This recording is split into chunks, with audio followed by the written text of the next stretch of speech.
자, 그러면 이제 그 10회번 문제 볼게요. 이 10회번 문제는 14년도에 나왔던 문제인데요. 일단 가사료는 이제 앞에 언급한 것처럼 그 진울의 건수정의 결사문이에요. 예. 그리고 이제 나사료는 이제 뭐와 관련된 거냐면 진가국사 그 해심의 비문 내용을 그 이규보가 자신의 문집에 실어놓은 거거든요. 예. 그래서 이제 이때 해심은 누구의 제자죠? 예, 진울이의. 예, 진울의 그 제자인데 이 해심은 특이하게 원래 사마시에 합격한 유학자 출신이거든요. 근데 나중에 마음을 울려서 불교를 이제 공부를 해갖고 승려로 기이했던 사람이에요. 그러니까 유불에 다 능통한 사람이야. 근데 그 당시에는 이제 해심뿐만 아니라 유학자나 그 당시 승려들이 교류가 많았어. 그래서 유학자나 승려들이 서로 유학과 불교에 능통한 사람도 되게 많았거든요. 그래서 이제 나중에 그 정도전 또한 불교 교류에 상당히 심오한 불교 교류를 많이 알고 있었어요. 그러다 보니까 이제 불교를 비판할 수 있었던 거죠. 불시 작권을 통해서. 자, 뭐 이런 것들이 있는데, 자, 그러면 그 가의 기획은 여기 뭐가 있어요? 정해사를 뭘로 곤쳤죠? 수선사로 곤쳤죠? 왜 곤쳤어요? 부군에 비슷한 사찰이 있기 때문에 이제 수선사로 곤쳤는데, 기획이 나시기 융성했던 정치적 배경을 쓰죠. 여기에 배경을 썼는데 뭐에 한정해서 모았죠? 정치적 배경. 그러면 요때 이제 조계종을 누가 많이 지원해줬어요? 최충원, 최후 이런 사람들 최신정권이 지원했는데 왜 지원했겠어요? 그 당시 조계종의 어떤 그 선종계통이죠. 단순성 이런 것들이 참신성들이 뭐냐면 최신정권 맞아 떨어지고 거기다 누구하고 대항하기 위해서 교종 이런 것들을 목적으로 해서 다목적으로 그 당시 이제 뭐냐면 수선사를 적극적으로 지원해줬다. 물론 이제 처음부터 이 당시 이제 진울이라든지 해심이라든지 그런 사람들이 뭐 최후와 긴밀하게 연결했던 건 아니에요. 최충원이나 최후 같은. 그렇지만 시간이 지나면서 어떻게 되죠? 그들과 이제 알게 모르게 긴밀하게 연결되기 시작해. 예. 그래서 이런 것들 이제 좀 쓰시면 되고요. 그 다음에 여기서 기획의 사상적 의의. 그러니까 이제 요 기획은 수선사. 그러니까 진울의 사상적 의의를 쓰시면 되겠죠. 조계종에. 그래서 성교 교리적 통합이었고 성리학을 이제 수용을 바탕으로 바탕이 되었고 이런 것들을 쭉 쓰시면 돼요. 그 외에도 그 선사상을 중심으로 불교교를 종합하고 정통신앙을 적극적으로 포방해서 민중들의 지지를 받았다. 이런 것도 쓰시면 돼요. 네. 그래서 이제 앞에 있는 그 진울 앞에 있었던 의천이 실패한 이유가 뭐예요? 이 선사상, 정통신앙을 정토신앙을 적극적으로 수용하지 못했기 때문에 민중들도 지지 못 받은 것도 있거든요. 예, 이런 것들을 이제 보시면 되고 그 외에도 여러 가지 답안이 있을 수 있어요. 요거는 왜냐면 여기 사상적 이의라는 거는 그 평가하는 사람 따라서 뭐예요? 달라질 수 있겠죠. 되게 주관적인 거야. 그러다 보니까 제가 이제 통론이라든지 이걸 바탕으로 이제 답안을 다뤘지만 실제로 여러 가지 답안이 나올 수가 있는데 제일 유사한 답은 제 안정빵은 그냥 통론에 있는 내용은 쓰시면 돼요. 예, 이렇게. 자, 그리고 이제 공부하실 때 그 역사 공부하실 때 뭐 어떤 그 특정 관점이나 특정한 어떤 관점이나 어떤 사실들을 얘기할 수 있어. 기본서 외에. 근데 주의할 것은 이거는 요 시험은 대학교 논문 시험이 아니죠. 대학원 논문 시험이 아니기 때문에 기본서를 무시할 건 안 돼. 그러니까 뭐 한국통론이라든지 동양사계론이라든지 서양사계론이 학계에서는 되게 많은 비판을 받고 있어요. 내용도 틀린 게 많다. 관점도 이렇게 예전 부닥다의 관점이다. 근데 그거는 그 대학원이나 박사학위 받을 때나 논하는 거고 여기에서는 철저하게 뭐에 입각해야 된다? 기본서에 입각해 써야 된다는 거예요. 그러니까 이 기본서 내용이 진짜 아주 틀린 내용은 아닌 이상은 뭐냐면 기본서를 상당히 존중하면서 공부하실 필요가 있어요. 왜? 합격하려면. 우리의 목적은 그 어떤 특정 학문을 연구하기 위한 것보다는 뭐예요? 합격하기 위한 거죠. 예, 그걸 항상 염두에 두시고 공부할 필요는 있어요. 자, 그 다음에 13번 문제 볼게요. 자, 13번 문제는 요것도 이제 12번하고 이제 연관되어 있는 문제인데, 자, 가는 이제 뭐냐면, 누가 쓴 거냐면, 이거는 진각국사 해심이 쓴 거야. 예. 그래서 나는 옛날 공예 문화에 있었고, 공은 지금의 우리의 수선사에 들어왔으니, 공은 불교의 유생이요, 나는 유교의 불자입니다. 자, 이 말은 이제 뭐냐면, 그 해심이라는 인물이 그 당시 그 유교와 불교를 같이 겸했다. 그래서 회심이 아까 얘기한 것처럼 처음에는 사마시에 합격한 유학자지만 나중에 마음 바뀌어서 불교에 공부해가지고 불교에 기여했던 사람이죠. 예, 그래서 유불에 다 능통한 사람이야. 근데 이 사람이 이제 얘기를 하기에 뭐 얘기하냐. 자, 끝말에 있죠. 이 말에 의하면 유교와 도교의 종이요. 불법에서 흘러나온 거고 방편이다. 자, 여기 나왔는데 유교와 도교는 종이면 종은 어디에 나왔다? 불법에는 불교가 주요한 교리고 그 다음에 그 유교와 도교는 하나의 방편이나 수단에 불과하다. 이렇게 주장해. 그러니까 불교가 우위고 그 다음에 유교와 도교는 그 밑에다. 이렇게 주장한 거죠. 예. 그래서 이제 이런 내용도 있고요. 그다음 나는 누가 얘기한 거냐면 정도전이 얘기해. 정도전. 그래서 정도전은 어디에요? 불신작변이죠. 불시작변. 그래서 불시작변의 뜻은 뭐냐면 불신은 누구야? 부처님. 예. 그래서 부처님의 그러니까 오늘날 말하면 부처님이라고 하는 게 아니라 당신이야. 뭐뭐 씨라고 붙이자. 그래서 부처 씨의 뭐냐면 잡스러운 병명들 이런 뜻이거든요. 그래서 이제 불교 교리를 성리학적 가치에 입각해서 깨는 내용이야. 예. 그래갖고 거기에 보면 여기 보면 이제 이유와 기를 합하여 능이 심이라고 하는데 육가에서는 이를 중요시하여 이를 중요시하여 신과 기를 다스리니 이걸 뭐야? 성통심정이라고 하죠. 그래서 성과 그 다음에 그 성에는 그 신과 기가 서로 연결돼 있다 이렇게 주장하죠. 그러니까 그 하나를 근본으로 하고 나머지 둘을 기르는 것이오 했는데 그래서 이제 요게 육아 같은 경우에는 심을 뭐와 뭘로 나눴어요? 이와 기로 나누죠. 근데 이와 기 중에 어디를 강조하죠?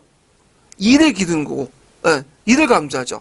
그래서 이를 통해서 성징리를 해가지고 뭐야?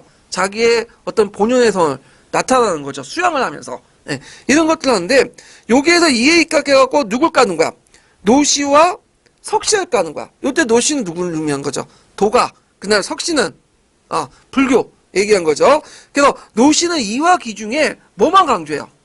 기만 강조해. 그래서 기만 강조해서 양생을 하고 왜냐면 기라는 것은 이제 여러분들이 양생이라는 건 뭐예요? 내 마음속에 금단을 만들어가지고 불교장생을 강조하는 거잖아. 몸의 수양을 통해서. 그래서 이제 기를 강조하고 석신 심을 강조해. 심이라는 것은 이와 기의 그 통제하는 걸 심이라고 하죠. 예, 심을 강조해서 부동한다. 이걸 부동하면 마음이 움직이지 않는 거죠. 마음이 움직이지 않으면 이를 수양할 수 있을까 없을까요? 없죠. 그래서 그 석씨 같은 경우에는 뭐냐면 마음을 움직이지 않고 어떤 마음의 집착을 버리라고 하잖아. 그래서 마음의 집착을 버려야지만 뭐죠? 내가 얻을 수 있는 걸 얻는다고 하잖아요. 이런 것들이요. 자, 그래서 예를 들어갖고 석씨는 예를 들어서 내가 잠이 안 와요. 그러면 내가 잠이 안 오면 어떻게 해야 되겠어? 날 잠을 와야 되겠다 그런 생각하면 어떻게 되는 거야? 더 잠이 안 오죠. 그러면 잠이 안 와야겠다는 잠을 자야겠다는 그 생각을 뭐야? 버리면 어떻게 되죠? 잠이 오는 거야. 이해되시겠죠? 근데 그 육아 같은 경우에는 잠이 안 와. 그러면 어떻게 해? 내가 자야 되겠다는 생각을 하고 뭐냐면 노력을 하는 거죠. 그래갖고 자기 위해서 뭐 수면 유도제를 먹든지 수면제를 먹든지 뭐 모욕을 한다든지 그래서 마음을 기울여서 자기 만드는 거죠. 근데 그 불교는 마음을 버리는 거야. 이해되시겠죠? 자, 그래서 이제 이런 식으로 이제 비판을 하는 거예요. 자, 그러면 내용을 이제 볼게요. 적절하지 않은 걸 고르니까. 자, 가는 유교와 불교의 일치를 융합을 강조했다. 맞죠?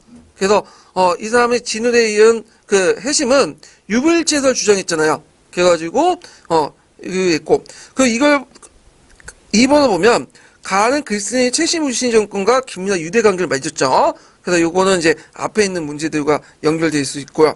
그 다음에 나는 이해 측면에서 양생과 부동을 긍정했다. 자, 이해 측면 양생과 부동을 긍정한 게 아니라 뭐예요? 긍정한 게 아니라 부정한 거죠. 양생은 앞에 깐 거고, 기만 강조한, 몸만 강조한다는 거야. 그 다음에 부동은 마음은 움직이지 않는데 어떻게 이를 양성할 수 있냐? 비판한 거잖아요. 자, 그 다음에 이제 4번은, 자, 나는 누구예요? 정도전이죠. 정도전은 신은 유학자죠. 성균관에서 이게 활동했다. 공민왕 때. 그래서 맞고. 5번은 가는 불교 위에 두고, 반면 나는 성리학 위에 둔다. 맞죠? 그래서 가 같은 경우에는 이제 불교와 유교가 다 도를 통하지만 불교가 근본이요. 유교와 도교는 뭐야? 방편이라고 얘기했잖아요. 그 다음 나는 아예 불교를 그냥 깐 거고. 그래서 나 같은 경우에는 불교 교리 자체를 부정을 해버린 거죠. 예. 그런 것들을 이제 기억을 해주시면 될 것 같아요. 그래서 답이 3번이 되죠. 자, 그 다음에 뒤에 넘어가서 거기 이제 제가 이제 그 3편에 보면 163페이지에 불교사를 정리를 했어요. 요거 좀 공부를 해두시고요. 그 다음에 뒤에 넘어가서 그 14번 문제 볼게요. 14번. 자, 고조사에서 또 고조 문화 파트에서 많이 나오는 게 뭐냐면 그 남경귀지설, 서경귀지설, 풍수 도참서세요. 예, 다 연결돼 있죠. 지기세왕설이나 자, 요거 관련된 부분이야. 자, 여기 보면 이제 그 내용을 보면 자, 그 기읍과 미음에 대한 설명을 적절하지 않는 것은 이렇게 내용이 있고요. 그래가지고 이제 모청들이 왕에게 건의하기를 서경을 천도하시면 천하를 병합할 수 있고 36개국이 모두 신하가 될 것입니다. 이렇게 했고 이제 서경 기지설 주장하죠. 그래서 이제 그 여기에서 왕이 이제 인종이 기만을 시켜 이제 서경에 가서 궁궐을 수출하는데 이 기만이라는 존재를 좀 알 필요가 있어요. 기만은 인종 때 측근 세력이에요. 그래갖고 되게 이제 그 인종 때는 12세기 때이기 때문에 어떤 시기죠? 문벌 귀족 세력들이 강성했던 시기죠. 그래서 이 문벌 귀족들을 막기 위해서 그 왕이 측근 세력들을 강화시켰어. 그 중에 한 명이 누구냐면 기만이죠. 그래서 측근 세력의 여러 가지 이제 부류 중에 그 보면 기만 같은 사람도 있고, 그 다음에 정지선이나 목청 같은 서경파 세력들도 있고, 그래서 문벌 귀족 세력들을 좀 제어하려고 했다. 이렇게 좀 기억을 해두시면 되고, 그리고 이제 여기 보면 이제 그 있고 일단은 이제 문제 풀어볼게요. 네. 1번을 보면 자, 그 공민왕 때 승려 보호도 기읍과 같은 주장을 하면서 한양청도를 건의했다. 자, 36개국이 모두 신하가 될 것입니다. 자, 요거는 노총이 서경청도를 주장했지만 누구도 그 남경청도 할 때, 한양청도 할 때도 똑같은 소리를 한 거야. 그래서 이제 있고요. 그래갖고 이제 요게 관련된 내용이 그 뭐냐면 남경길지서에도 나와요. 남경길지. 그래서 김희재가 주장했던 거 있죠. 요 그 전에 그것도 똑같은 주장을 한 거죠. 모총이 이제 뭐냐면 남경의 서경으로 이렇게 말로 바꿔서 한 거고 후에 보도 고조 말기 때 그 주장을 해요. 예. 그래서 요 한양호 천도하자는 것이 고조 말기 때부터 계속 있었고 그 알려지지 않았지만 공양왕 때도 한양에 잠깐 천도를 했어요. 잠깐. 그러다 곧바로 돌아왔거든요. 예. 그래서 이런 것들과 연결시켜서 좀 보시면 돼요. 그 다음에 이제 아까 말한 것처럼 기만 같은 사람은 이제 측근 세력이었다는 거 좀 기억을 해두시면 되고, 그 다음에 디귿은 칭제 건원을 건하고, 자, 요거 윤간의 아들 누구죠? 윤원이죠. 시험 문제 나온 디귿의 같은 입장 맞죠? 그래서 요거 때문에 이게 파란을 윤간의 아들 윤원이가 있었냐? 지금은 쉬운 문제인데 그때 당시에는 상당히 충격을 받았어. 윤원이 때문에.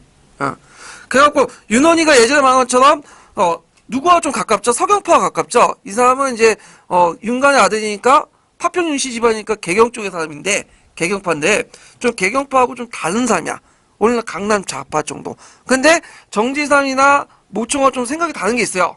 칭제 건원까지는 인정해. 근데 뭘 하자는 거야? 서경천도라든지 금국중보는 맞지 않다고 반대했던 사람이야. 그래서 이것이 윤원이하고 그 다음에 묘총이나 정지상하고 좀 다른 생각을 갖고 있는 사람이다. 이렇게 좀 기억을 해두시면 돼요. 그 다음에 이제 개경의 국학생들은 정지상의 영향을 받아서 니을 같은 주장을 했다. 궁극중보를 했어요? 아니죠. 틀린 거죠. 개경은 아니죠. 얘네들은 궁극중보를 반대했던 거죠. 사대주의적인 어떤 성격이 강하니까 개경파에 속하니까. 그 다음 미은은 팔성이라는 건데 자, 이 팔성은 신성사상과 불교사상 같이 혼합되어 있어요. 풍수 도참, 신선, 불교사상. 팔성이 뭐예요? 그 유명한 산천에 보살과 부처의 이름을 갖다 붙이는 거죠. 예. 그래서 이 팔성사상 좀 기억을 해두시면 좋을 것 같아요. 자, 그래서 이렇게 해갖고 한번 문제 풀어봤고요. 그 다음에 이제 그 15번 문제 볼게요. 15번 문제. 자, 15번 문제는 이제 앞에서 언급한 것처럼 삼종 고궁 예문과 관련된 내용이죠. 그래서 그 내용들 보면 여기 동국 이상국지에 삼조 고급예물을 왜 복관했는가에 대해서 이제 실어놨는데, 그때 이제 그 전란 중에 삼종 고급예물이 불타 없어졌죠. 그 중에 유일하게 그 이규부 집에 한 건 남았기 때문에 그걸 가지고 판본을 만들어가지고 다시 복관했는데, 그때 복관을 할 때 뭘로 찍어냈다? 금속알자를 찍어냈다. 그 내용이 있어요. 그걸 이제 바탕으로 해서 최초의 금속알자분을 삼종 고급예물로 추정을 하고 있는데요. 자, 그러면 기획에 들어갈 책은 일단은 삼전예문, 삼종 고급예문이죠. 그래서 이 삼종 고급예문은 그 당시 인종 때 그 처음 나왔던 그 책으로서 그 당시 이제 고금의 예문, 예에 관련된 책들을 적어 놓은 거야. 지금은 남아있지 않아요. 다만 고조사나 고조사조의 그 개요만 적어 있죠. 그 길래, 홀래, 굴래, 빌래, 갈래 같은 5대로 구성되어 있고, 조선시대 말하면 국가의 어떤 예와 관련되어 있으니까 국조 5대와 비슷하다고 보시면 돼요. 그래서 이제 최후가 이 책을 다시 금속활자로 만들었죠. 그래서 이 예문은 한자 사조 외에 한글 사조는 예전 수능 시험에 나왔던 거예요, 자주.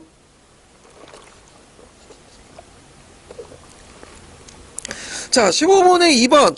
현존한 우리나라 역사서 중 가장 오래되었다. 틀렸죠. 이건 무슨 거죠? 삼국사기. 네, 삼국사기고. 자, 그 다음에 3번은 예제를 밝히기 위해서 호행론이라는 책을 참고했다.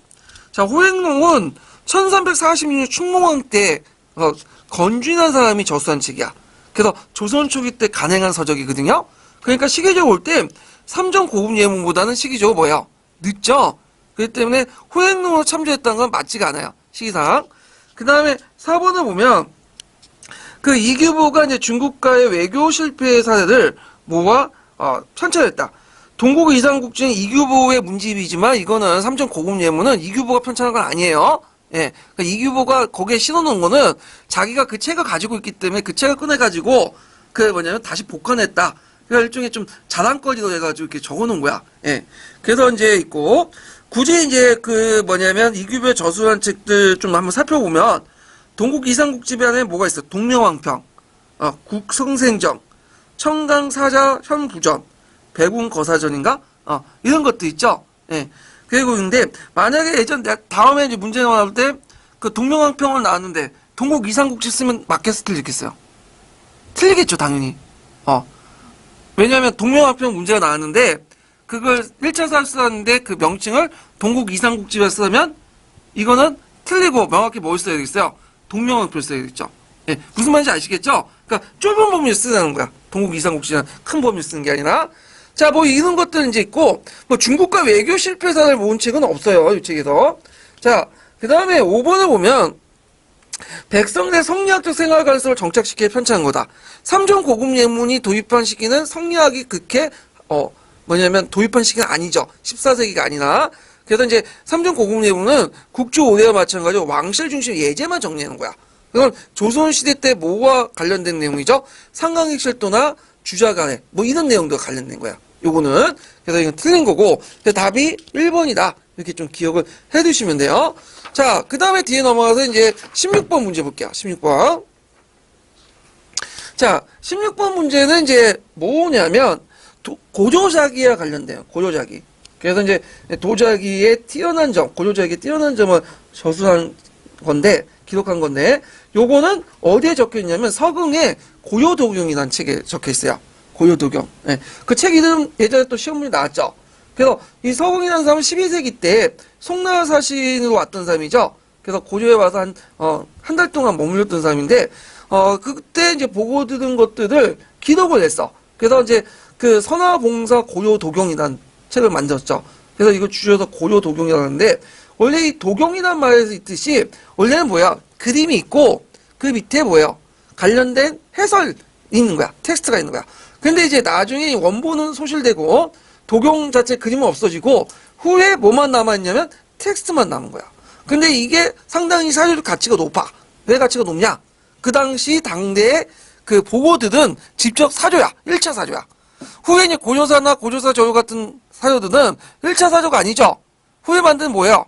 2차 사조고 정치적 입장에 따라서 편집한 거기 때문에 좀 왜곡이 있어요. 근데 이것은 그대로 자기가 보고 든 것들을 적어놨고 거기에다가 뭐냐면 그 생활상 정치사 외에도 생활사, 문화사 같은 다양한 것들 적어놨어요. 그래서 상당히 사회적 가치가 높다. 그래서 이제 12세기 때 문벌사의 여러 가지 특징 중에 하나가 고조자기잖아요. 그래서 고조자기 같은 경우에는 앞에 송나 자기술이라든지 신라의 발해 정통 기술 이런 것들을 이제 해가지고 우리나라의 어떤 나전칠기나 의비사 기술을 받아들여서 했는 것이 유명한 그 고조자기다. 좀 기억을 해두시면 돼요. 그래서 고조 도경에 있고, 그다음 17번 문제도 그 똑같은 내용을 썼죠. 가와 나는 뭐예요? 고조 도경이죠. 선화봉사 고조 도경. 그때 이제 그 답을 쓸 때 뭐냐면 이걸 어떻게 쓰냐? 선화봉사 고조 도경까지 써야 되니까 선화봉사 써야 된다. 아니다 가지고 많이 받았는데 그냥 선화봉사 고조 도경도 맞고 줄여서 그냥 고조 도경도 맞아요. 예. 그래갖고 이제 이렇게 있고. 거기 문제 예문에 보면 이제 가와 관련된 것은 그 송나와 고조 사실들이 이제 주로 이용했던 남선항로에 대해서 얘기했고, 나는 앞에 16번에 뭐 그대로 나온 거죠. 그래서 앞에 한문사조가 그대로 번역해서 나온 거야. 그 기출 보라고 하는 것은 기출 예문 자체가 뭐냐면 문제가 또 나올 수가 있어요. 그리고 문제를 좀 쉽게 내려고 할 의도를 가지고 있으면 그 어떻게 해요? 기출을 운용해서 내면 돼. 그래서 좀 문제가 어렵다 생각하면 기출에 좀 벗어난 거, 그 문제가 쉽다고 하면 기출에 좀 가깝고, 문제 예측 방향은 모르지만 일단은 기출은 봐야 돼요. 예. 자, 그래서 있고, 그 자세한 내용을 제가 거기에 기출 분석에 해놨거든요. 좀 참조를 해주시고요. 그러면 이제 관련된 문제 한 문제 풀어볼게요. 자, 61페이지 펴보세요. 61페이지.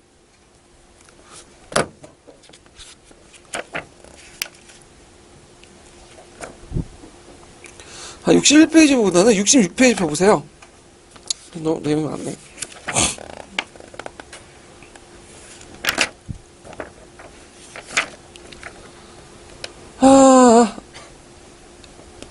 66페이지 28번인가? 네. 자, 이거는 이제 앞에 그 고려시대 때 그 사서와 관련된 내용을 제가 좀 정리했는데, 뭐 이거는 이제 그 좀 보면 가는 뭐와 관련된 거야 이건. 네. 김부식의 삼국사기 진삼국사기 표죠. 네. 내가 왜 삼국사를 썼는가 인종 때 올린 거고, 그다음 나는 뭐와 관련된 거 이거는 자주 시험 문제 나온. 이거는 삼국유사의 기이편과 관련된 내용이죠. 그 다음에 이제 다는 뭐겠어요? 이건 동명왕평 서문과 관련된 내용이고, 그 다음에 나도 제왕왕기 서문과 관련된 거죠. 그러니까 시험 사조가 나오면 이거 나올 거야 아마. 다른 데는 안 나오고, 요 4개의 한문사조를 굳이 번역할 필요는 없죠. 그냥 익혀두세요 그냥. 딱 보면 이거 몇 글자 보면 이게 뭐다 탁 튀어나와야 돼. 예. 그래서 좀 눈에 발라두시고요. 그러면 이제 보면 그 28단 1번 문제 보면요. 가해 편찬 목적과 그 전에 일어난 사건과 관련시켜 서술해보고, 이 사서가 본격적인 유교사관이나 평가받는 이유를 한 줄 이내에 쓰시오. 그래서 나와 다의 사서에 적혀진 구절 중심으로 쓰는데, 그 전에 무슨 사건이 있었죠? 예전 시험 문제 나왔죠? 요거는 그 묘청의 난과 관련돼갖고 쓰시면 되겠죠? 그래갖고 그 당시 이제 모청의 난으로 분열된 민심을 재수습하고, 유교적 입장, 왜 모청이 맨날 기이하고 개이한 것들만 얘기했잖아요. 그래서 유교적 입장에서 국왕 중심의 중앙 집권을 전비한 사건이다.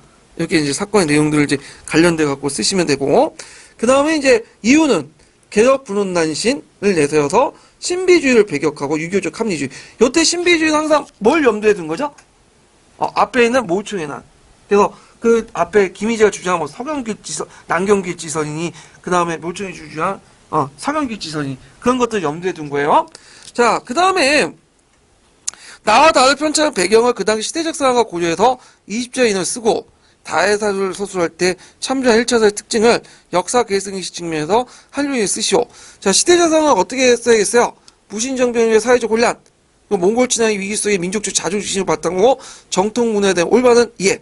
그 다음에 그 앞에 나다는 뭘 참고했겠어요? 삼국사기 중도 참고했겠지만 구삼국사를 많이 참고했겠죠.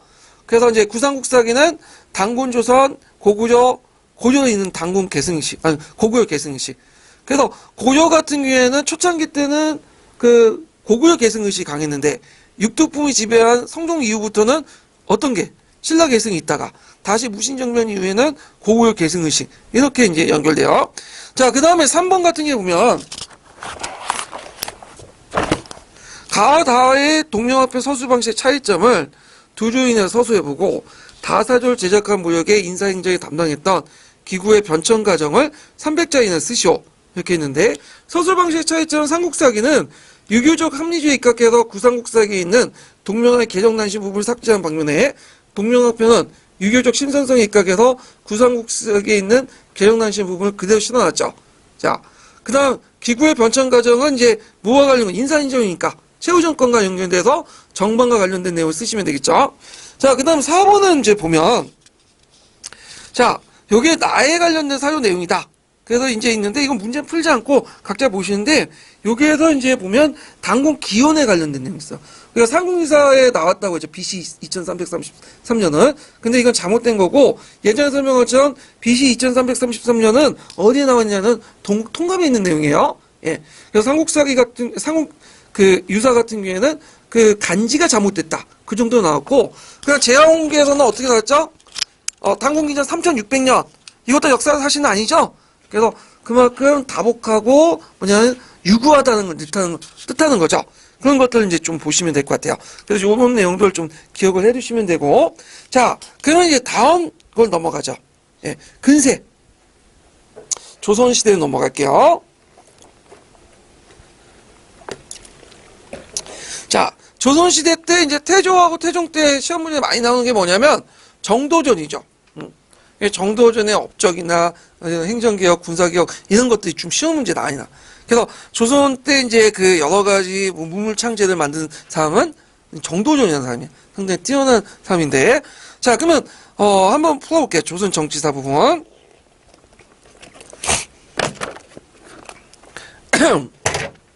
자, 다음 자료를 말하는 군주와 재상의 지책을 써라. 이 문제 자체가 잘못됐어. 왜 잘못됐을까? 군주와 재상의 지책 자체가 말이 안 돼. 동호방법의 논리죠. 동호방법의 논리. 군주가 뭐예요? 군주와 재상이 지책이잖아. 그러니까 이게 말이 잘못고 이게 아마 군주의 역할과 재상의 역할 여기 써야지 맞아. 예. 그래서 이제 있고 하여튼 여기에 유신지정의 의미를 써라 이렇게 있는데. 자, 여기에서 이제 단서가 되는 것은 뭐냐면 상봉직이죠. 상봉직은 누구의 호예요? 정도전의 호죠. 잘 못올 경우에는 이제 밑에 출처를 보시면 알아. 그래서 이제 그 상봉직 안에 이제 여러 가지 이제 정도전에 쓴 책들을 묶어놓은 것들이 많은데 그 중에 조선건국전에 실려 있는 내용이야. 조선건국전은 정도전이 만든 사찬 사료죠. 물론 이제 그게 공식적으로 국가사전 법륜주는 안 됐지만 후에 여러 이제 영향을 주게 된 거죠. 이 사람은 이제 여기서 뭘 강조하냐면 총제론을 강조해. 왕도 정치를 강조하고, 그래서 그 군주에는 고려 말기 때 보니까 군주들이 멍청한 애들이 너무 많아. 충량이나 충모광이나 그런 사람들. 어리고 멍청한 왕이 많이 나타난다면. 그럴 수밖에 없는 게 뭐냐면 정근대 시대 때 군주는 뭐야? 세습직이잖아. 그러니까 세종대왕처럼 뛰어난 사람도 있지만 뭐예요? 공명처럼 뛰어난 사람도 있지만 충의왕처럼 멍청하고 탄혹한 사람도 많단 말이야. 그러니까 국왕을 중심으로 운영하면 이게 왔다 갔다 할 수 있어. 근데 재상이라는 사람은 뭐죠? 나름대로 어릴 때부터 공부를 해갖고 능력을 건증받은 사람이잖아. 그러니까 재상을 중심으로, 여기에 총재랑은 재상이죠. 재상을 중심으로 해야지만 정치가 안정될 수 있고 고려 말기 같은 혼란한 상황, 왕의 무능 때문에 혼란한 상황을 혼란한 상황이 빚어내는 걸 막을 수 있다. 이렇게 주장한 거야. 그래서 이 사람은 이제 재상 중심의 어떤 정치체제를 주장을 했고요. 그 다음에 여기에서 유신지정이라는 말은 뭘까요? 유신지정. 원래 유신이라는 말은 어디에서 나오죠? 메이지 유신. 그 다음에 유신정권. 그러니까 원래 유신이라는 말은 우리가 딱 보면 별로 안 좋은 말이잖아. 근데 원래는 좋은 말이에요. 유신이라는 말은 뭐냐면 낡은 제도와 체제를 뒤엎고 새로운 체제를 만들자는 뜻이야. 그러니까 낡고 새로운 체제를 만든다는 거는 고려의 왕조의 낡은 제도와 체제를 무너뜨리고 조선 왕조의 새로운 제도와 그런 체제를 성립하자 이런 말이야. 그래서 이제 보통 이제 정도전은 신법파라고 주장하잖아요. 분류하잖아. 그다음 정몽주는 구법파죠. 그럼 구법파는 뭐야? 고려의 체제를 인정하는 과정을 개혁하자는 거고. 그다음에 이에 반해 정도전은 뭐죠? 신법파는 새로운 왕조 체제. 그러니까 조선 왕조 체제 안에서 새롭게 만들자는 거죠. 그래서 이런 것들 이제 보시면 될 것 같아요. 자, 그래도 이제 있고, 그 다음 2번 문제 볼게요. 2번. 2번은 이제 그 예전에 한국사 능력검증 시험을 좀 운영한 문제인데, 문제가 좀 이거 어려워요. 이건 제가 어디서 찾았냐면, 국편이부터 시작해갖고, KBS 역사를 찾아서인가? 그 프로그램도 찾아보고 다 해갖고 답을 이제 근거를 달아놨거든요. 그 내용을 보면요. 그 위에 이제 연보의 주인공은 누굴까요, 일단? 이 사람은 정도전이죠.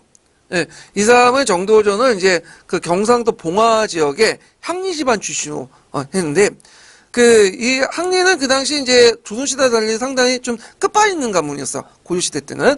근데 이 사람이 항리 출신이지만 좀 미천했어. 왜 미천했냐면, 자기 아버지는 항리지만 그 어머니가 뭐예요? 노비 출신이에요. 그리고 그 뒤에 그 자기 부인도 있죠. 이 사람도 출신이 노비야. 그러니까 이제 정도조는 좀 약간 뭐라고 할까, 핏줄이 별로 안 좋아. 그런 측면에서. 자, 하여튼, 이 사람은 이제 22살 때 과거시험에 합격했고, 그래서 충주 사육에 있다가, 공민왕 시절 때 성균관 고관했고, 우왕 때 이제, 집권자 이인이라는 사람 있죠? 이 사람 대립을 했어. 이인 같은 경우에는 종전에 그 친명정책을 비판하고, 책임마다 다르지만, 친원정책 또는 중립정책을 하려고 했죠. 왜냐면 명나라가 와서 여러 가지 요구도 하고, 무리한 요구도 하다 보니까, 그 당시에 명나라 쫓겨나는 나라가 북원이 있었죠. 북원과 이제 4대 관계를 맺으려고 하니까 이거에 반발하게 된 거야. 왜냐면 시대적 상황과 맞지 않다. 왜냐면 지금은 명나라가 대세인데 이미 쫓겨난 나라고 뭘 하냐. 그래서 결국에는 대립을 하고, 결국에 이제 그 이민이 정도전한테 명령을 하죠. 북원 사실을 맞아들여라. 접대하라니까 거절하게 돼. 그래갖고 이 접대 문제도 표출되었고, 결국 이민은 정도전을 어디로 유배시켜요? 오늘 나주지역 유배. 그래서 거기에서 한 9년 동안 유배 생활을 했거든요. 그래서 그때 이제 유배 생활하면서 민중들의 삶을 직접 체험을 해본 거야. 처음에 민중들을 계몽하려고 했는데, 막상 보니까 민중들의 어떤 피폐한 삶을 걷고 나서 깨달음을 얻은 거죠. 그리고 이제 유배 생활하는 동안 열심히 책을 읽었죠. 그때 그 정도전이 좋아하는 책 2개가 있어. 규례와 맹자야. 그런 책을 이제 읽으면서 이제 혁명사상도 끼웠고 민본사상도 강화시켰죠. 그리고 정도전은 또 그 정몽주와 함께 그 소개도 이성계와 연결돼요. 그 정도전하고 정몽주는 대립된 인물처럼 보이지만 실제로는 동문서하고 같이 했던 사람이에요. 이 사람은요. 자, 하여튼 이렇게 해갖고 이제 이성계가 손을 결탁을 해서 결국에는 조선을 세우게 되죠. 예. 자, 그러면 이제 문제 풀어볼게요.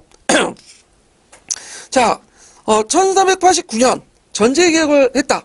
자, 이때 이제 위화도 회군 이후에 정도전과 조준이 새로 즉위한 창학에게 토지제도 개혁안을 올렸는데, 이때 정도전에 올린 토지개혁안은 뭐냐면, 처음에는 모든 사유지를 몰수하고 공전을 만든 다음에 개구수전에서 분배하려고 했어. 그러니까 수조권뿐만 아니라 소유권까지 하려고 했는데 너무 반발이 큰 거야. 그래서 이제 소유권은 포기하고 종전에 수조권 개혁만 한 거죠. 그래서 이제 공양 3년에 이렇게 이제 가전법을 실시한 거죠. 그래서 이 주장들이 훗날 가전법 제정 실현되었다. 그래서 좀 개정된, 처음 주장한 내용이 아니라 약간 수정된 내용이 통과됐다. 이렇게 좀 기억을 해두시면 되고요. 그 다음에 니은을 보면 거기에 이제 조선을 개국한 후에 이제 1393년에 진도를 가르치는 건의했다. 진도라는 거는 이제 정도전이 태조에게 올린 건데 진법 훈련을 관련된 거야. 그래서 군대 훈련과 국방에 대비하도록 역대 병설 참조해서 만든 건데, 자, 이성계가 이걸 받아들이면서 이 진도 훈련을 하라. 그리고 이 사람을 이제 뭘로 임명했냐면 판이흥 상군부사로 임명을 해요. 예. 그래서 판이상군부는 이제 그 상군부사는 상군부의 수장이죠. 판이상군부는 뭐 어떤 기관이냐면 예전 고려 말기 때 상군총재부가 있었어요. 이걸 개편한 건데, 요때 중앙군이었던 10위를 간장한 사령부야. 원래 10위라는 건 뭐냐면 고려시대에 뭐가 있었죠? 2군 6위가 있었죠. 그러면 2군 6위 합치면 8이 돼야 되잖아요. 거기에다가 이제 그 이성계 신위 부대가 있어. 이 신위, 그 한경도 출신의 사병집단 있죠? 그 사병집단을 위용 친군이라고 하는데 이걸 자의 우위로 낮춰갖고 두 개 부대를 만든 다음에 중앙군을 합쳐갖고 10을 만든 거야. 그래갖고 이제 11로 개편을 하고 그걸 이제 뭐냐면 위용 상군부를 둬갖고 총괄하도록 했는데 그 위용 상군과 10위 간의 통솔 관계가 되게 미약해. 왜냐면 이제 그 이유를 보면 일단은 그 12와 그 안에 또 12를 구성하는 부대 안에 그 12군이 시위군이라는 게 있어. 시위군. 말을 좀 네.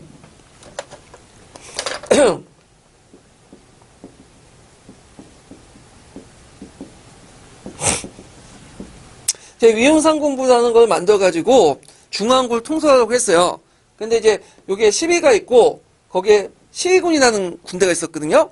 그래서 12는 아까 이제 그 아까 2군 6위와 그다음 이성계 친위부대를 해가지고 만든 거고, 그다음 시위군이라는 거는 뭐냐면 이거는 그 고종 말기 때 몽골족하고 뭐가 많았죠? 몽골족하고 몽골족이 아니다. 그 홍건조가 왜구가 많았잖아요. 그래서 이걸 막기 위해서 원수라는 간직을 뒀어요. 원수제를 시시는데 그래서 원수제를 두고 이 사람들이 이제 폐기를 이제 가지고 있는 거예요. 폐기는 뭐냐면 지방에 올라온 군대들 명부예요. 그래서 지방의 군대를 소집을 해가지고 그 원수 지휘 아래 뭐냐면 일정 기간 복무하도록했거든요. 그래서 이 폐기에 소속된 부대를 뭐라고 하냐면 시패 또는 시군이라고 해요. 지방에 올라 부대들. 그래서 이 폐기는 누가 갖고 있어요? 원수가 갖고 있죠. 그러다 보니 원수가 이걸 바탕으로 뭐냐면 정치의 어떤 자기가 군사권을 갖고 있다 보니까 정치 발언권을 높일 수가 있겠죠. 대표적인 원수가 이제 누구냐면 이성계하고 최영 같은 사람이죠. 뭐 조민수 뭐 이런 사람들. 그래서 이제 나중엔 이성계가 이제 그 조선을 건국하고 나서 원수제도 이름을 뭘로 바뀌냐면 절제사로 이름을 바꾼 거야. 원수를. 그래서 이 절제사를 누구한테 그 임명했냐면 자기 왕자나 공신들에게 임명을 해요. 그러니까 근데 이 공신들이 이제 이걸 팩을 가지고 시위군들을 이제 모집하면 시위표를 모집하면 이 사람들이 어떤 사람이 될까요? 밑에 사병이 되는 거죠. 사병. 그러니까 정도전은 시위군들을 뭐냐면 타파하려고 했어요. 여기를. 그래서 공병으로 이게 시비로 이렇게 하려고 했죠. 근데 이 시비 자체도 위용상군과 통솔관계가 명확하지가 않아. 왜냐면 시위군 안에 시비 부대에 뭐냐면 그러니까 그 시비 안에서 또 통솔관계 명확하지 않아요. 그러면 중앙군도 강화시켜야겠지만 시비 체제도 강화시켜야겠지만 시위군들 사병화된 시위군도 뭐냐면 그 공병화시킬 필요가 있겠죠. 두 가지 가지가 있는 거예요. 그래서 그걸 이제 염두에 두고 보셔야 돼요. 그러면 이제 한번 보면 자 거기에 보면 이제 니을 보면 자 니은의 임명대로 사병학파를 추진해서 상군부 아래 중앙부에 14를 만들었다. 요거는 틀린 거죠. 왜 틀려? 자 요거는 뭐와 관련된 거죠? 12를 나중에 뭘로 바꾸죠? 14로 개편해요. 태조 때 14로 개편되죠. 그리고 이 지휘관계를 명확히 해. 이건 요 12를 개편하는 내용이고 요 사병학파는 뭐와 관련 12가 아니에요. 이거는 뭐와 관련된 거죠? 시위군과 관련된 시위군. 그래서 시위군들을 뭐냐면 자기가 직접 진도 아까 지금 편찬했다고 했죠? 그래서 진도에 따라서 군사 훈련을 시켜. 그러면 요 과정에서 이제 어떤 문제점이 있냐면 자 시위군들을 데리고 와서 자기가 군사 훈련을 시켜요. 그러면 시위군이 원래 있었던 절제사들의 관계가 어떻게 돼요? 깨지게 되고 누가 지휘 통솔하는 거죠? 자기가 하는 거야. 이 위용상군부 판사가. 그러면서 자연스럽게 시위군을 뭐라고 하죠? 공병화 시켜버리는 거죠. 이해되시겠죠? 그러니까 당연히 절제사 입장 올 때는 반발 맞겠죠. 특히 왕자들 그 시위군을 가지고 있었는 시위표를 가지고 그래가지고 제1차 왕자의 난이 일어난 거야. 이런 것들 기억을 해. 특히 이제 문제는 뭐냐면 시위군들을 다 해소한 게 아니라 방번과 방서를 가지고 있는 시위군들은 그대로 둬. 누구만 건든 거야. 그 형들 가지고 있는 시위군들 있죠. 이런 것들을 이제 훈련시켜가지고 훈련을 참여시키고 만약 훈련을 미비하면 이제 벌을 내리고 그런 것들 이제 것들이 그 왕자의 난을 일으킨 배경이었는데 막상 태종도 이방원도 이것 때문에 일으켰는데 이제 자기가 집권하다 보니까 정도전의 개혁이 맞거든. 자기가 막상 이제 왕이 되다 보니까 어떻게 자기 밑에 있는 공신들 가지고 있는 폐기를 다 해소해버려. 그리고 시위군을 어디로 중앙군으로 예속화시켜버리는 거죠. 예. 그러면서 사병이 혁파되는 거예요. 예, 이렇게 이제 이해를 해두시면 될 것 같아요. 자, 그래서 이제 이렇게 있고, 자, 그 다음에 디귿은 조선 건국전인데, 이게 이제 이 조선 건국전 사찬이죠. 그래서 이제 국가가 공식적으로 인정하지 않았지만, 나중에 이게 뭐냐면, 이게 주대에 입각한 육전체제 입각해서 만들어놨기 때문에 건국대전이나 공제 육전에 큰 영향을 준다. 그래서 이제 육전체제는 이제 그 경제육전이나 건국제전에도 보이는 거죠. 그 다음에 이제 이해를 보면 명예문서에는 조선의 하근이라고 지정했다. 이거 조선하근은 이제 뭐냐? 이 조선하근 누구겠어요? 정도전이죠. 이 말을 하는 사람은 주원장인데 이거는 정도전 문제뿐만 아니라 초창기 때 명하고 조선의 관계가 좀 삐걱거렸어, 외국에. 특히 요동 문제 때문에. 그래갖고 이제 그 당시 그 위화도 해군에서 요동 정보를 이제 실시하지 않았지만 주원장이 언젠간 고려를 이어받은 조선도 요동을 공격했다 그런 생각 가지고 있었는데 거기에 이제 그 사신을 갔다는 정도준이 이제 명나라 사신 갔다가 귀국 도중에 산해를 지내면서 사람들에게 중국 사람들에게 나중에 한번 그 요동을 우리가 수복하겠다 그런 말 했나봐. 했는지 실제 했는지 모르겠는데 했고 또 정도전이 요동 정보나 뭐가 뭐야? 군사훈련 시켰잖아. 근데 이제 학자들이 진짜 요동 정보를 하려는 의도가 있었냐 없었냐 많이 많아. 왜냐면 그 지금도 그렇지만 이제 그 대외적인 어떤 긴장감 이런 걸 높여가지고 뭐죠? 국내 체제를 정비하는 지금 김정은이 제일 해먹는 게 그거 아니에요? 자. 그래서 그것 때문에 이제 있고, 거기에다가 포전문 사건까지 겹쳤어요. 포전문 사건은 뭐냐면, 포전문이라는 건 뭐냐면 이제 중국에 보낸 4대 문서인데, 거기에 그 주원장이 싫어하는 말들 너무 많이 적은 거야. 주원장이 그 문자에 되게 민감한다고 했죠. 그래서 이 사람이 이제 강자라는지, 도덕 적자라는지, 이런 말 안 좋아해. 그리고 강과 적에 비슷하면 생자, 즉자도 싫어해. 왜? 예전에 홍군적 했던 것들 다 연상시키고 예전에 자기가 중이 됐던 것도 다 연상시키잖아. 그래서 그것 때문에 문자에 오기 일어났잖아. 그래서 중국에서는 이미 어떤 말을 써서는 안 될 걸 알고 있었는데 조선에서는 그걸 몰랐던 거죠. 그러니까 포전문에다가 그걸 적어놓으니까 주원장이 열받은 거야. 그러면 지금도 그렇지만 어떤 식당에 갔다가 밑에 있는 이제 웨이터나 이런 사람들이 이제 좀 못하면 웨이터 안 부르죠. 주인 오라고 하죠. 마찬가지로 그때 재상이었던 사람이 누구야? 정도니까 정도는 와라. 그러면서 이제 포전문 사건이 일어난 거야. 그래서 정도는 갔어요, 안 갔어요? 근데 안 갔죠. 가면 뭐야? 죽게 되니까.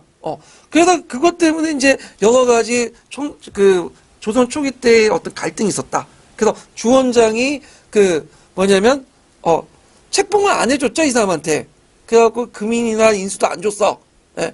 그러다가 나중에 그 쿠데타가 일어나고 그 당시에 태종이 집권하고 그 다음에 중국에서 누가 집권해? 영락제가 집권하니까 서로 필요에 따라서 다시 이제 조공책봉에서 정치적인 외교관계 다시 수입되죠. 이렇게 있는데 자 하여튼 이렇게 이제 보시면 되고 그 다음에 그 정도전이 이제 제1차 왕자의 난이 일어나서 죽음을 당하죠. 그래서 이제 끝내는 죽게 됐다. 그래서 이게 이방원하고 정도전 갈등이 좀 심했어요. 여러 가지가 있었는데 그 이방원 그 정도전이 이제는 그 당시 누구야? 그 한시 소생보다는 그 당시 이제 강시 소생의 그 방법과 방석 중에 방석을 왕세제 믿었죠. 그게 왜 그러냐면 어린 얘가 조종하기 쉽잖아. 그러니까 이제 앞에 한시 소생이었던 그 5명의 그 아들들은 당연히 반발을 할 수밖에 없고 그 다음에 6명이죠. 방역까지 합치면. 그래서 이제 이방원이 주도를 해갖고 제1차 왕자의 난이 났고 거기에다가 뭐예요? 또 사병업화 문제 때문에 여러 가지 또 이해관계 걸렸죠. 근데 정도전하고 이방원은 그 궁극적으로 중앙집권적인 것을 추구했어요. 근데 다만 방법이 달랐죠. 이방원은 뭐죠? 신권 중심을 하자는 거고 근데 이에 대해서 이방원은 왕권 중심을 하자는 거죠. 그래서 결국에 충돌을 일으켜갖고 정도는 죽게 되지만 그 정도의 정책들은 상당수가 누굴 계승한 거죠? 이방원이 계승을 해요. 그 대표적인 것이 사병겁하나 이런 걸 이제 볼 수가 있죠. 자, 뭐 이렇게 해갖고 이제 볼 수가 있고요.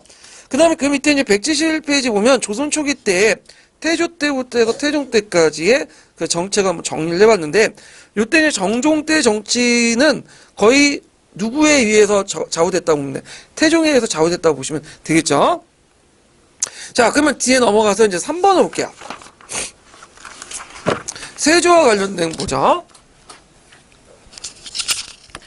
아, 세조는 이제 집권하는 과정에서 당종을 몰아내고 이제 즉위했기 때문에 이 사람 성리학적 정통성이 없어. 그러다 보니까 자신의 정치적 정당성을 마련하기 위해서 부국강병과 중앙집권을 하고, 그 다음에 이념적으로는 뭘 내세웠어요? 불교를 내세웠죠. 예. 그리고 이제 자신의 측근 정치를 하죠. 그래서 이제 술을 먹고 했기 때문에 이걸 주석 정치라고 하는데, 자, 그럼 한번 볼게요.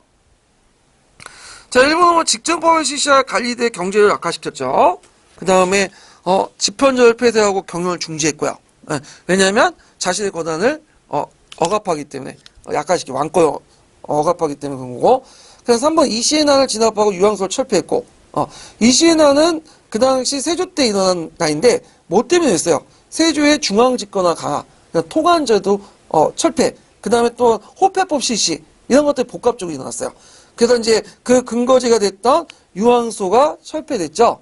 그래서 이 유황소가 철폐되고 뭐 복립되고 그 관련된 부분이 이번 시험문에 나왔잖아요. 그럼 뒤에 좀 설명하고. 자, 그 다음에 불교사원을 정리하여 교성양조를 병합하고 토지와 노비를 몰수했다. 그건 아니죠. 언제 때죠? 이거는 세종 때요. 네. 그래서 있는데 주의할 거는 세종은 국가 차원에서는 뭐냐면 불교를 탄압했지만 개인 차원에서는 불교를 또 숭배했던 사람이야. 그래서 세종이 말년에 그 뭐냐면 그 내물 땅을 둬서 거기에 이제 자기가 연불도 하고, 그 다음에 그 한글 만들고 나서는 뭐예요? 여기가 편찬사고 하잖아. 불서 같은 것들. 그 다음에 세조는 아까쯤에 볼 때 즉위하는 가장 성리학적 가치관에 위배되기 때문에 불교 강조했죠. 그래서 뭐 강경도감에서 불교 언해 사업도 하고, 그 다음에 고려 말기 때 경청사 십층석탑을 본받아서 원각사의 그 십층석탑 같은 것들 만들죠. 그래서 이런 것들 이제 좀 기억을 해두시면 돼요. 그래서 답이 4번이다. 그래서 세조의 정책 같은 경우에는 좀 기억을 해줄 필요 있어요. 정책이나 이런 것들. 자, 그 다음에 4번을 볼게요. 4번. 자, 조선의 묵물제도를 정비한 성종 때 전후하여 새로운 정치 세력인 산인파가 등장했는데, 산인파가 기존의 정치 세력인 홍구파를 구별지을 수 있는 기준을 두 가지 줬고, 중정반정 후에 조광조 등 산인파가 시도한 정치개혁 중 성리학적 윤리 질서를 보급하기 위한 노력 세 가지를 기수해 보시오. 이렇게 했거든요.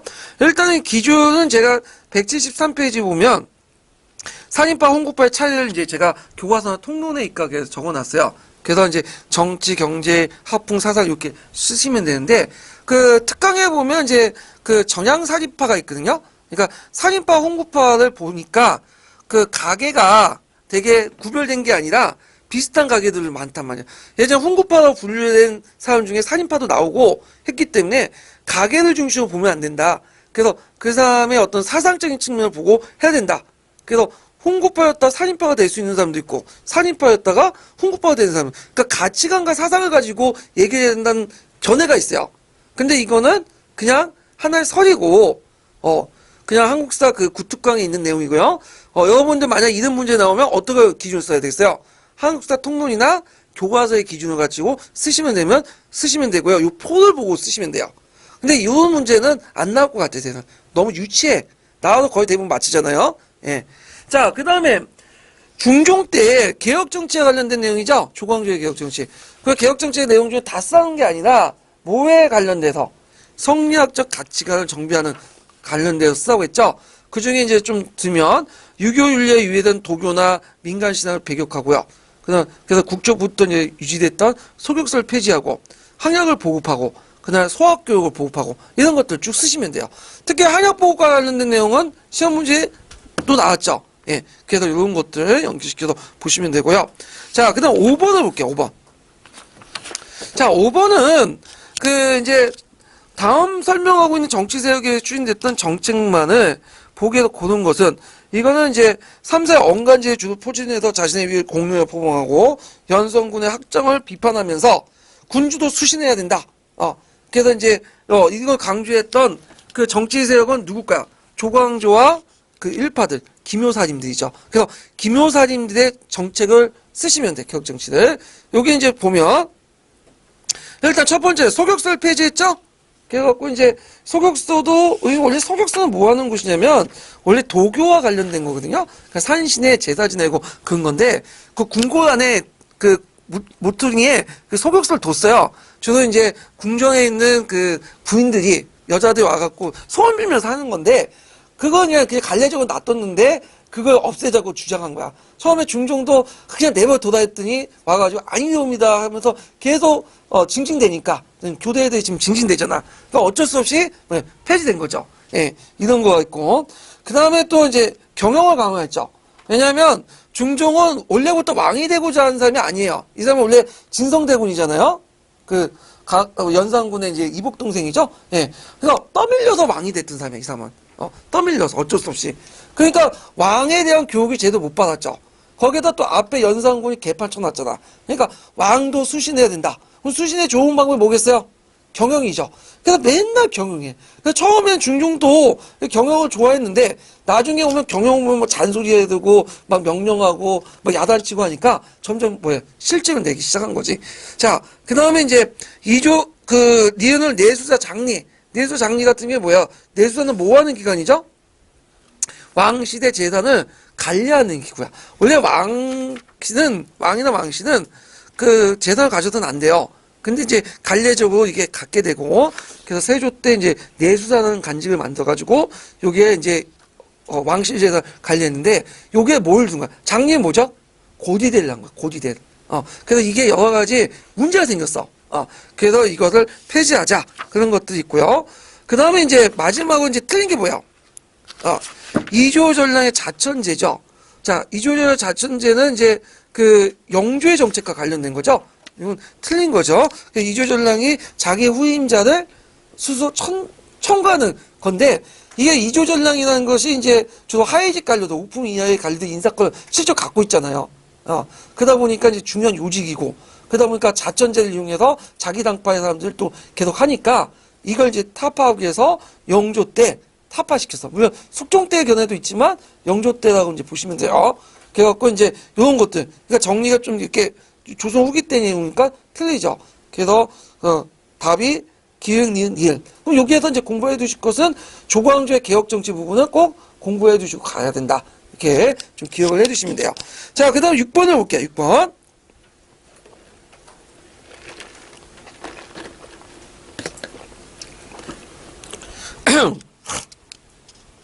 자, 6번 내용을 보면요.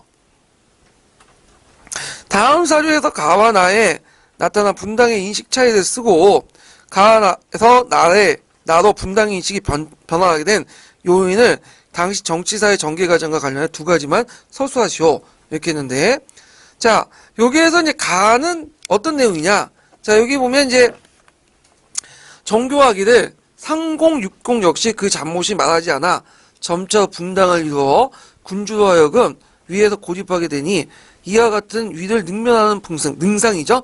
풍승은 곤치지 않을 수가 없다. 이런 것들이 있는데 요거는 분당에 대해서 좋게 본 거야, 안 좋게 본 거야?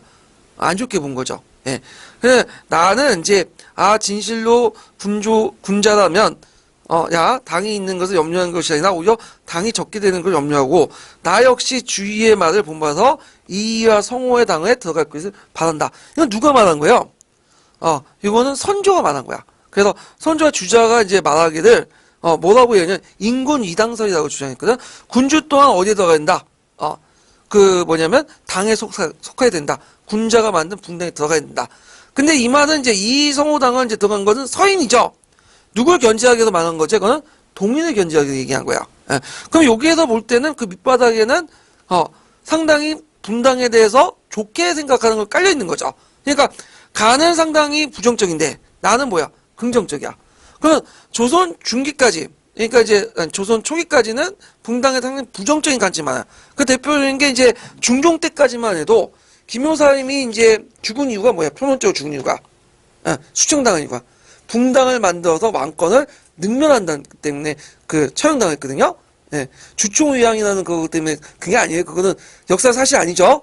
그거 어디 실려 있는 거고. 그 역사 사실을 잘못 알고 있는 분이 주총의왕 아시죠? 그 나무니에 거기에 뭐 꿀을 발라 먹었더니 조씨가 왕이 된다 이런 식 때문에 죽었다고 하는데 그거는 말도 안 되는 거고 그 연려식 기수에 있는 거예요. 그 실질적으로는 그 포멸적 이유는 뭐예요? 조광조가 그 일파를 만들어서 붕당을 만들어서 왕권을 능멸한다는 거야. 그것 때문에 처형당한 거야. 그러면 그랬던 것이 이제 선조 때 살인파들이 집권하면서 붕당이 점점 뭐야? 좋게 된 거죠.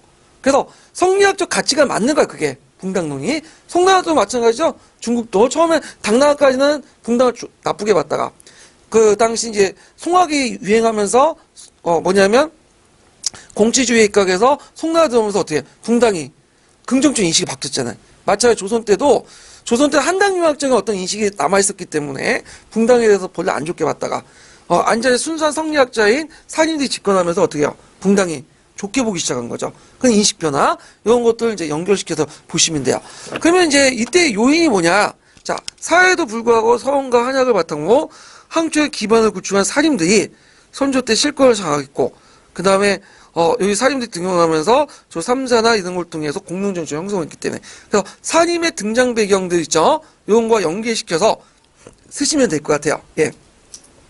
그래서 이제 있고 붕당론과 관련된 것들 조선시대 붕당론과 관련된 부분은 7차 지도서 있어요. 예전에 국정회의 7차 지도서 거기 잘 나와 있어요. 그래서 이거 좀 보시면 참조하시면 되고요.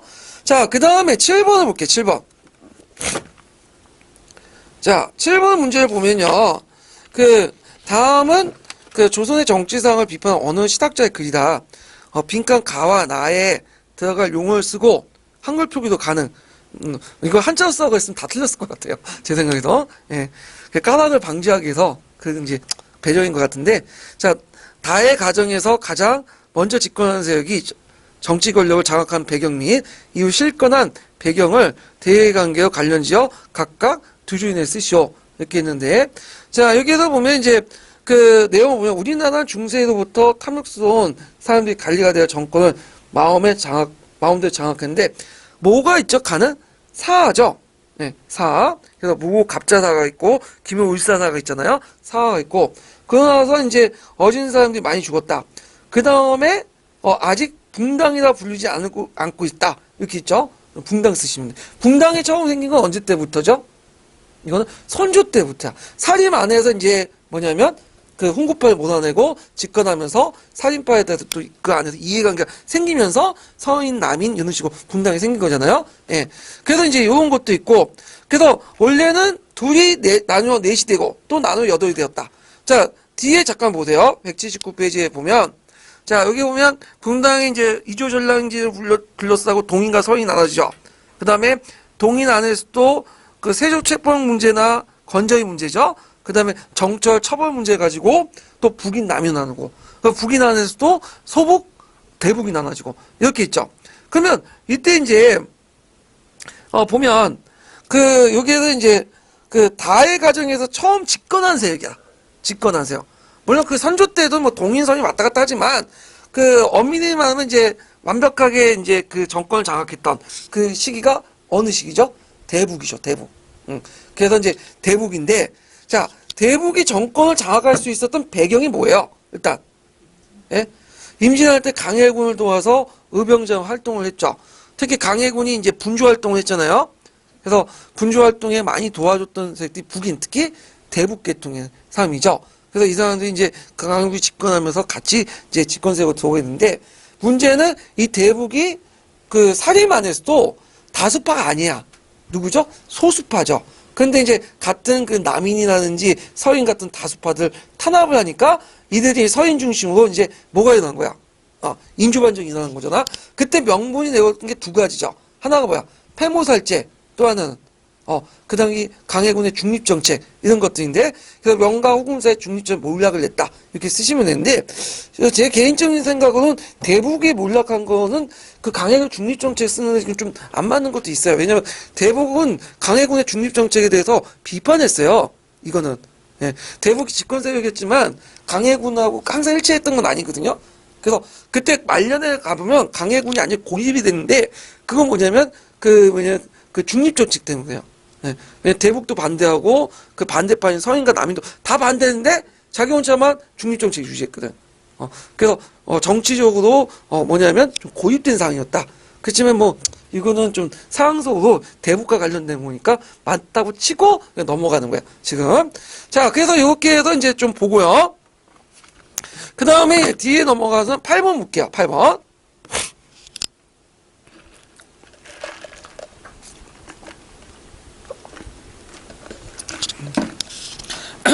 보기에는 이해 상승의 일부분으로 조선 중기의 정치 참여를 확대하면서 사림이 제기한 운영 방식을 내포한 것이다.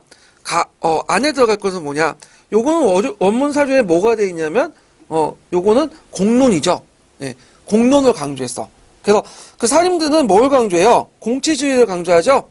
그래서 정치를 할 때 왕하고 신하가 뭐야? 같이 해야 된다는 거야.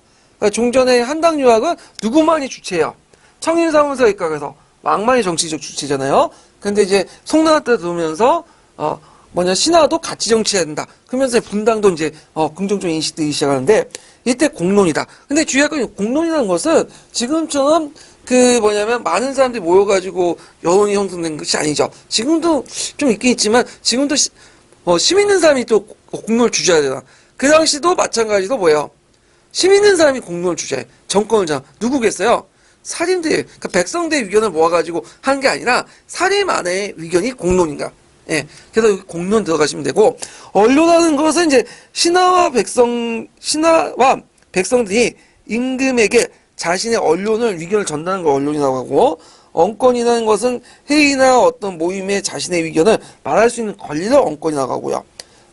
정권은 이거는 정치적 권리? 이렇게 이제 주장하죠. 그러니까, 타당한 건 공론이고, 이거는 이해 상소문에 있는 내용 그대로예요. 원문에 언론이나, 공론이라 적혀 있으니까 쓰시면 될 것 같아요.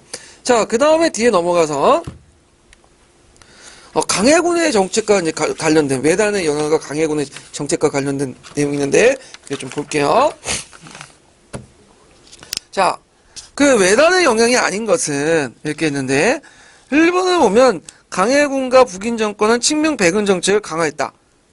요거는 강해군 북인 정권 내용이 아니죠? 뭐와 관련된 거죠? 친명 배근 정책은? 이거는 뒤에 집권한 서인들 얘기죠. 예, 인조. 그래서 이제 인조의 정권은 그냥 강해군을 떼어 엎을 때 내걸었던 게 뭐예요? 중립 정치가 아니야. 그래서 그걸 얻기 위해서도 친명 배근 정책을 강화시킬 수밖에 없었죠. 이런 거 연결시켜서 보시면 되고.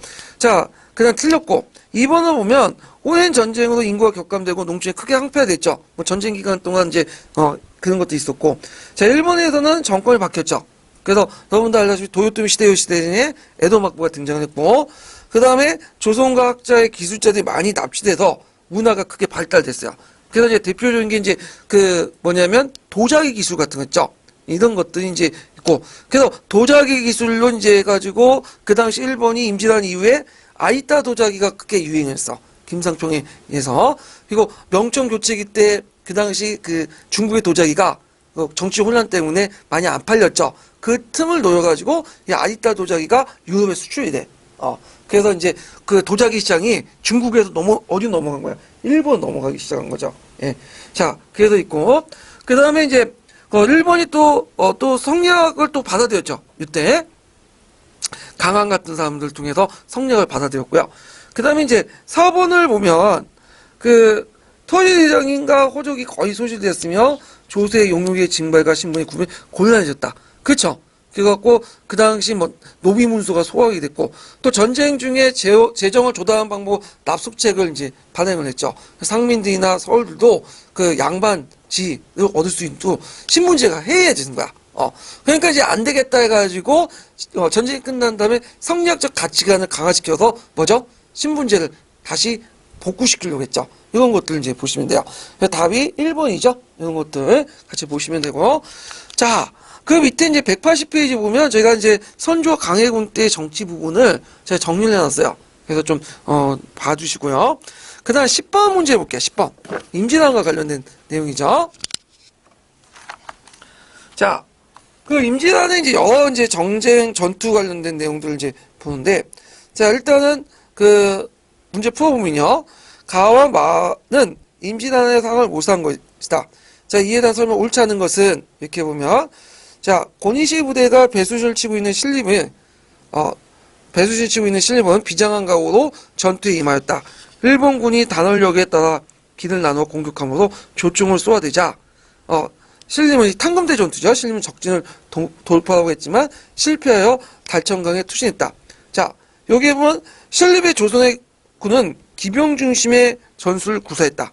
맞을까 틀릴까? 맞죠? 네. 그 당시에는 이제 우리 200년 동안 평화기였잖아요. 그러니까 주도 물론 약간 남쪽에서 이제 을묘외변이나 이런 거 조금만 전투들이 있었지만 대체 평화기였고, 그 당시에는 남쪽보다는 북쪽의 문제였어. 여진족들이. 근데 여진족들은 주력이 뭐죠?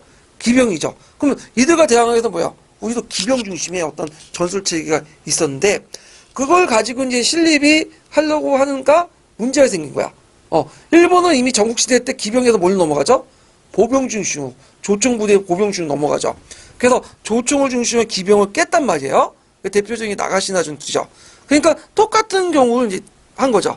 그래서 그때 신립이 배수를 치고 그다음 자기가 하는 방식대로 평원전을 했다가 조총부대에게 몰살당해요. 예. 그래서 이런 것들 좀 기억을 해두시면 되고, 그래갖고 우리나라도 다시 뭘로 다시 개편돼요? 보병 중심으로 개편돼버리죠. 근데 또 누가 쳐들어와? 청나가 쳐들어. 청나가 무슨 중심이죠? 기병 중심이야. 그러니까 이게 시차가 안 맞아. 예. 그런 것들이. 자, 그 다음에 나는 이순신 일본군의 한산도의 앞바다에 유인한 하깃진을 뒀죠. 그래서 맹렬히 공격. 하깃진이라는 거는 학이 날개를 펴는 것처럼 이렇게 하는 건데, 되게 보면 이제 예전에 정자형 방식이었거든요. 이런 방식이었는데 이걸 바꿔 학이 날개를. 그래서 이때 하깃진을 한 번만 둔 게 아니라 두 번을 펼쳤어. 쌍익진이죠. 그래서 적을 한산도 안쪽으로 몰아낸 다음에 하깃진을 펴서 공격했죠. 그때 이제 중요한 게 이제 그 당시에는 조준 사격이 안 되니까 지금처럼 컴퓨터 누르면 포격하는 방식이 아니에요. 북한 애들이 하는 방식이 있죠. 그냥 막 쏘대는 거. 그런 방식이었어. 그래서 여기에서 막 쏴대면 여기에 뭐가 있죠? 하망이 형성되는 거야. 하망이. 그래서 하망이 형성되면 거기에서 막 쏘대면 10발 쏘면 한두 번 맞겠죠. 그런 식으로. 그래서 하깃진을 형성해갖고 그 당시 일본의 배를 격파했다. 그래서 일본 애들이 이제 물러나죠. 그래서 더 이상 전라도 쪽으로 안 들어와. 그래서 외성을 쌓아놓고 이제 방비만 하고 있는 그런 상태였죠. 자, 그래서 이런 것들 좀 기억을 해두시면 되고. 자, 그 다음에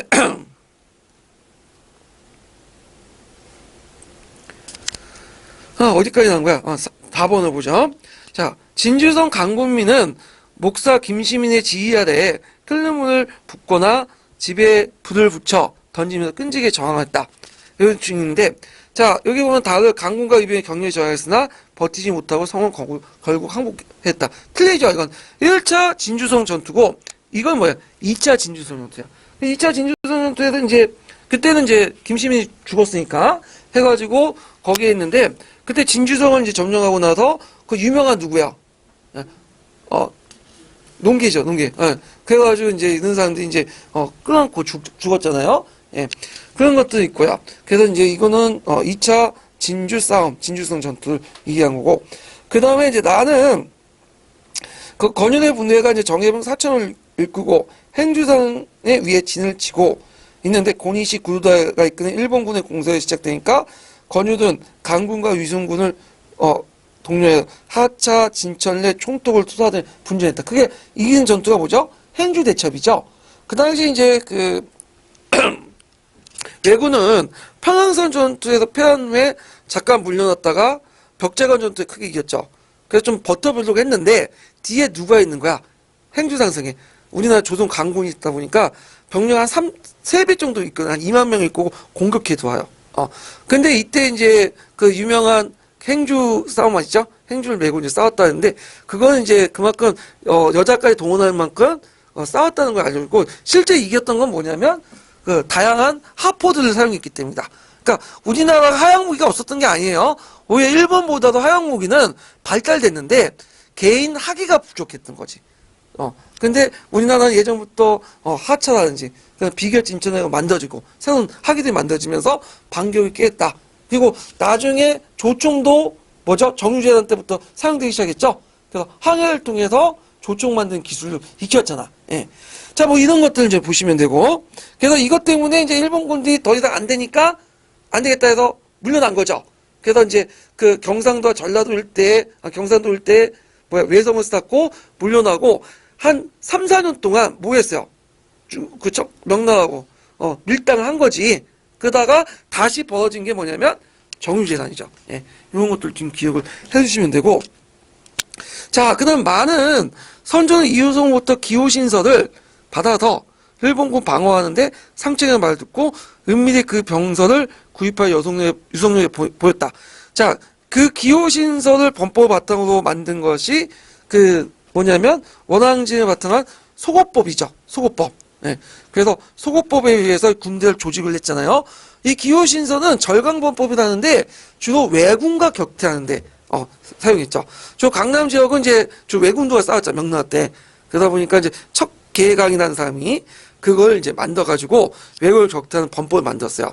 그래갖고 주로 이제 근접종할 때는 그 뭐냐면 소고법에 입각해갖고 원앙지를 쳐서 격파하고 원거지에서는 불량기포나 이런 것도 홍위포 있죠? 이런 하포를 이용해갖고 격파하는. 그래서 명나라 그 임진할 때 크게 하락했던 그 명나라 군대들이 어떤 사람들이냐면 절강병들이야. 강남병들. 이 사람들이 평양성 공격할 때도 하포부를 이끌고 공격했죠. 예. 근데 이제 이효성이라는 사람이 이제 병신같이 기마병만 이끌고 갔다가 깨진 거 아니야? 벽제관 전투에서. 자, 그래서 이런 것들 좀 기억을 해두시면 돼요. 그래서 기호신 그 범법에 입각해서 그 종전의 기병부대에서 다시 보병부대로 재편성했고, 그래서 이런 소고법들은 후에 훈련도감이나 그 다음에 이제 그 소고군을 할 때 군대 편제 방식이었다. 근데 주의할 건 소고법하고 소고군 다른 거 아시죠? 소고군 뭐예요? 조선후기 때 지방군이고 소고법은 소단이라는 게 그 뭐냐면 조직 방식이야. 군대 조직 방식. 자, 그래서 이런 것들 좀 같이 기억해 주시면 되고 답은 3번이다. 이렇게 틀린 거니까. 자, 그 다음에 뒤에 넘어가서 그 11번인데 11번 좀 쉴 때 됐죠? 네, 좀 쉬고 할게요.